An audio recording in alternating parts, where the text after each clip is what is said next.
Hello അസ്സലാമു അലൈക്കും. Welcome back to my channel. അപ്പോൾ ഇന്നൊരു നാടൻ കറിയുടെ റെസിപ്പി ആയിട്ടാണ് വന്നത്. മുരിങ്ങക്കായും മാങ്ങയും വെച്ച് എളുപ്പത്തിൽ തയ്യാറാക്കാൻ പറ്റിയൊരു റെസിപ്പിയാണ്. അപ്പോൾ അതെങ്ങനെ പെട്ടെന്ന് തയ്യാറാക്കാമെന്ന് നോക്കാം.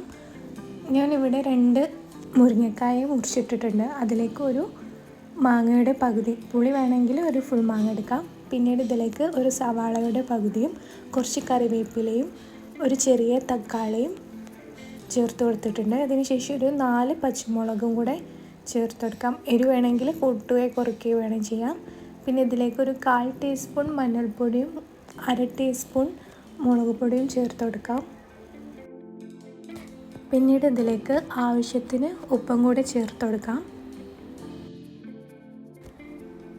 ഇതിലേക്ക് ആവശ്യമായ വെള്ളം ചേർത്ത് കൊടുക്കാം. ഇത് മുങ്ങിക്കിടക്കുന്ന പാകത്തിൽ വെള്ളം ചേർത്ത് കൊടുക്കാം. ഞാൻ നന്നായിട്ടൊന്ന് ഇളക്കി കൊടുക്കാം.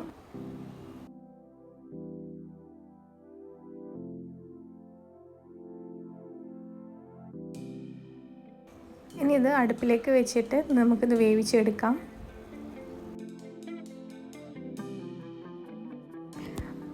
അപ്പോൾ കറി തിളയ്ക്കാൻ തുടങ്ങിയിട്ടുണ്ട്. അപ്പോൾ നമുക്കിതിലേക്ക് ആവശ്യമായ അരപ്പ് തയ്യാറാക്കാം. അപ്പം ഇതിലേക്ക് 1.5 മുറി തേങ്ങയാണ് എടുത്തത്. ഇതിലേക്ക് വേറൊന്നും ചേർക്കേണ്ട ആവശ്യമില്ല. പച്ചവെള്ളം ഒഴിച്ചിട്ട് നന്നായിട്ട് അരച്ചെടുത്താൽ മതി.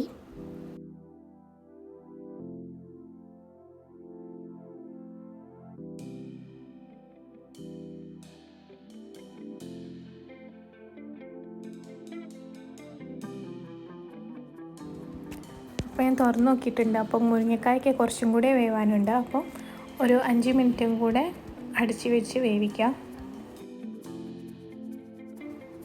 ഇപ്പം മുരിങ്ങക്കായ എല്ലാം വെന്ത് വന്നിട്ടുണ്ട്. അപ്പോൾ ഇനി ഇതിലേക്ക് അരപ്പ് ചേർത്ത് കൊടുക്കാം.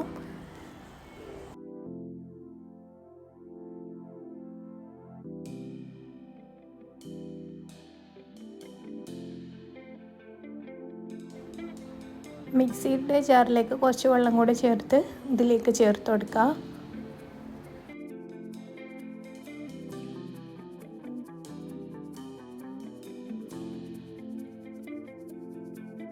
ഈ ഒരു ടൈമിൽ ഉപ്പ് വേണമെന്നുണ്ടെങ്കിൽ ചേർത്ത് കൊടുക്കാം.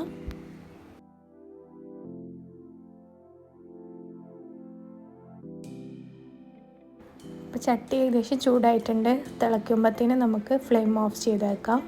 നന്നായിട്ട് തിളയ്ക്കേണ്ട ആവശ്യമില്ല. ഇനി നമുക്ക് ഇതിലേക്കുള്ള വറവ് ചേർത്ത് കൊടുക്കാം. അതിനായിട്ട് വെളിച്ചെണ്ണയിലേക്ക് കടുകും വറ്റൽമുളകും കറിവേപ്പിലയും ചേർത്ത് പൊട്ടിച്ചെടുക്കാം.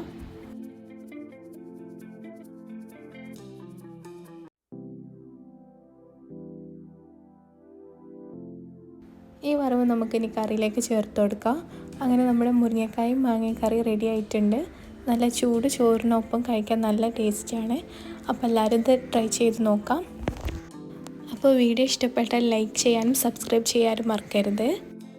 അപ്പോൾ അടുത്ത വീഡിയോയിൽ കാണുന്നവർക്കും താങ്ക്സ് ഫോർ വാച്ചിങ്.